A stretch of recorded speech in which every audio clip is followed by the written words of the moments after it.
Mort du juge Yanni en RDC, si l'hypothèse de l'empoisonnement se confirme, nous demanderons à l'État de nous accompagner dans la recherche de la vérité. En République démocratique du Congo, le procès anti-corruption de Vital Kamerhe, directeur de cabinet du président Étienne Tshisekedi et figure centrale de la vie politique congolaise, a repris hier à Kinshasa, après la mort soudaine du juge Raphaël Yanni Ovingu qui présidait les débats. Âgé de 51 ans, le haut magistrat est mort dans la nuit du mardi 26 au mercredi 27 mai, 2 jours après la deuxième audience du procès. Selon ses proches, il était en parfaite santé. La police a évoqué une crise cardiaque. Les résultats de l'autopsie n'ont pas été révélés officiellement. Pourtant, ils seraient connus. Dimanche 31 mai, Radio Okapi, la radio des Nations Unies, a révélé que le juge Raphaël Yanni Ovingu a été victime d'un empoisonnement. Le parquet a confié une enquête complémentaire à des toxicologues, dont les conclusions se font toujours attendre. Les résultats de l'autopsie devaient tomber 48 heures après le décès, nous ne les avons toujours pas reçus, explique l'abbé Patrick Chomba, le frère du défunt. Pour nous, ce n'est innocent. Nous pensons qu'il s'agit de manœuvres dilatoires, qui visent à éviter de révéler la vérité. Mais ce silence n'est pas rassurant, nous avons pris acte de ce que les médias ont révélé. L'empoisonnement est une hypothèse que nous n'écartons pas. C'est un dossier explosif, confirme une source bien informée. On a l'impression que les autorités ont décidé de geler la publication des résultats de l'autopsie pour ne pas prendre le risque que la situation ne dégénère. Il y aurait même eu des négociations auprès de la famille du défunt pour qu'elle accepte d'annoncer la cause du décès comme étant une mort naturelle et évacuer l'hypothèse de l'empoisonnement. La famille du défunt, sa veuve et ses enfants, n'est pas en sécurité, confirme l'abbé Patrick Chomba. Avant l'annonce de Radio Okapi dimanche, le porte-parole de la présidence a rejeté les rumeurs faisant état d'empoisonnement à la présidence à la suite de multiples décès dans l'entourage du chef de l'État. Il a assuré que la plupart des décès étaient dus au Covid-19 et qu'aucune trace de poison n'avait été détectée. Si l'hypothèse de l'empoisonnement se confirme, ajoute l'abbé Patrick Chomba, nous demanderons à l'État congolais, ainsi qu'aux institutions internationales compétentes de nous accompagner dans la recherche de la vérité. Malheureusement au Congo, déplore encore l'abbé, trop d'enquêtes commencent sans jamais aboutir. Il est certain que ce procès est un événement judiciaire sans précédent en RDC. Dans cette affaire de corruption présumée, Vital Kamerhe comparaît avec 2 co-accusés, dont l'entrepreneur libanais Jamal Sami. L'homme fort de la politique congolaise est accusé d'un détournement de plusieurs millions de dollars d'argent public alloué à la construction de logements sociaux. Des faits que Vital Kamerhe rejette fermement. Il affirme également n'avoir jamais conclu aucun marché de gré à gré avec Jamal Sami. Le juge Raphaël Yanni Ovingu avait reçu des menaces de mort. Cela signifie qu'il était déjà en danger. Pourquoi l'État n'a-t-il pas pris de précautions pour le protéger, sachant qu'il avait entre ses mains un procès très sensible, où se croisaient des intérêts de tous ordres, s'interroge l'abbé Patrick Chomba. Même à la barre, les témoins disent faire l'objet de menaces de mort, des menaces anonymes, fait remarquer le politologue Dieudonné Wamu-Wayatambo. C'est dire le climat de menaces qui entoure ce procès. Quand on regarde les personnalités et les montants qui sont en jeu, c'est compréhensible, les milieux mafieux libanais, en connivence avec des acteurs politiques congolais locaux, sont réputés pour être des milieux criminels. Même dans l'assassinat du défunt président Laurent-Désiré Kabila, ceci était déjà cité. L'économie parallèle, le blanchiment d'argent et la criminalité ordinaire forment un cocktail explosif qui représente une menace permanente à la fois pour la justice et les témoins. Dans l'opinion publique congolaise, certains considèrent en effet que ces menaces proviennent de l'entourage de Vital Kamerhe. Mais il n'y a aucune preuve, répond Dieudonné Wamu-Wayatambo. Selon moi, il ne faut pas minimiser le rôle du milieu mafieux libanais, indo-pakistanais et autres. De grosses sommes d'argent sont en jeu. Ici, c'est Jamal Sami, qui est soupçonné d'avoir bénéficié d'un marché suspect. Mais il y a beaucoup d'autres acteurs, qui ont bénéficié de marchés et qui peuvent se sentir menacés. Notamment ceux qui ont profité du laxisme du pouvoir sortant, dans l'entourage de Joseph Kabila, nombreux sont ceux qui sont susceptibles de se retrouver devant la justice. Le fait que l'appareil judiciaire montre une certaine indépendance est une menace pour ces gens-là. De mon point de vue, Vital Kamerhe n'est pas au cœur d'un système, sauf dans le cas de ce procès-ci, répond encore Dieudonné Wamu-Wayatambo. En revanche, il est le reflet d'un système.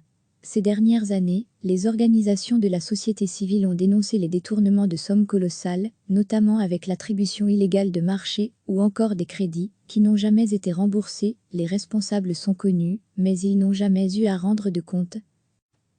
En République démocratique du Congo, le procès anticorruption de Vital Kamerhe, directeur de cabinet du président Étienne Tshisekedi et figure centrale de la vie politique congolaise, a repris hier à Kinshasa, après la mort soudaine du juge Raphaël Yanni Ovingu qui présidait les débats. Âgé de 51 ans, le haut magistrat est mort dans la nuit du mardi 26 au mercredi 27 mai, 2 jours après la deuxième audience du procès. Selon ses proches, il était en parfaite santé. La police a évoqué une crise cardiaque. Les résultats de l'autopsie n'ont pas été révélés officiellement. Pourtant, ils seraient connus.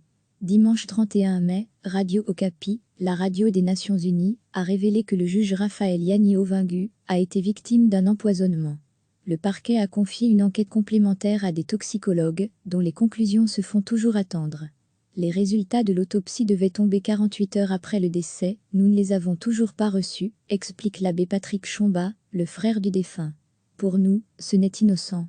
Nous pensons qu'il s'agit de manœuvres dilatoires, qui visent à éviter de révéler la vérité. Mais ce silence n'est pas rassurant, nous avons pris acte de ce que les médias ont révélé. L'empoisonnement est une hypothèse que nous n'écartons pas. C'est un dossier explosif, confirme une source bien informée. On a l'impression que les autorités ont décidé de geler la publication des résultats de l'autopsie pour ne pas prendre le risque que la situation ne dégénère. Il y aurait même eu des négociations auprès de la famille du défunt pour qu'elle accepte d'annoncer la cause du décès comme étant une mort naturelle et évacuer l'hypothèse de l'empoisonnement. La famille du défunt, sa veuve et ses enfants, n'est pas en sécurité, confirme l'abbé Patrick Chomba. Avant l'annonce de Radio Okapi dimanche, le porte-parole de la présidence a rejeté les rumeurs faisant état d'empoisonnement à la présidence à la suite de multiples décès dans l'entourage du chef de l'État. Il a assuré que la plupart des décès étaient dus au Covid-19 et qu'aucune trace de poison n'avait été détectée. Si l'hypothèse de l'empoisonnement se confirme, ajoute l'abbé Patrick Chomba, nous demanderons à l'État congolais, ainsi qu'aux institutions internationales compétentes de nous accompagner dans la recherche de la vérité. Malheureusement au Congo, déplore encore l'abbé, trop d'enquêtes commencent sans jamais aboutir. Il est certain que ce procès est un événement judiciaire sans précédent en RDC. Dans cette affaire de corruption présumée, Vital Kamerhe comparé avec 2 co-accusés, dont l'entrepreneur libanais Jamal Sami. L'homme fort de la politique congolaise est accusé d'un détournement de plusieurs millions de dollars d'argent public alloué à la construction de logements sociaux. Des faits que Vital Kamerhe rejette fermement. Il affirme également n'avoir jamais conclu aucun marché de gré à gré avec Jamal Sami. Le juge Raphaël Yanni Ovingu avait reçu des menaces de mort. Cela signifie qu'il était déjà en danger. Pourquoi l'État n'a-t-il pas pris de précautions pour le protéger, sachant qu'il avait entre ses mains un procès très sensible, où se croisaient des intérêts de tous ordres, s'interroge l'abbé Patrick Chomba. Même à la barre, les témoins disent faire l'objet de menaces de mort, des menaces anonymes, fait remarquer le politologue Dieudonné Ouamu-Wayatambo. C'est dire le climat de menaces qui entoure ce procès.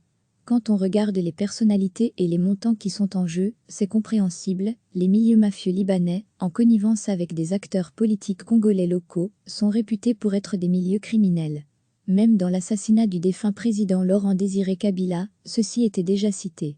L'économie parallèle, le blanchiment d'argent et la criminalité ordinaire forment un cocktail explosif qui représente une menace permanente à la fois pour la justice et les témoins. Dans l'opinion publique congolaise, certains considèrent en effet que ces menaces proviennent de l'entourage de Vital Kamerhe. Mais il n'y a aucune preuve, répond Dieudonné Ouamu-Wayatambo. Selon moi, il ne faut pas minimiser le rôle du milieu mafieux libanais, indo-pakistanais et autres. De grosses sommes d'argent sont en jeu.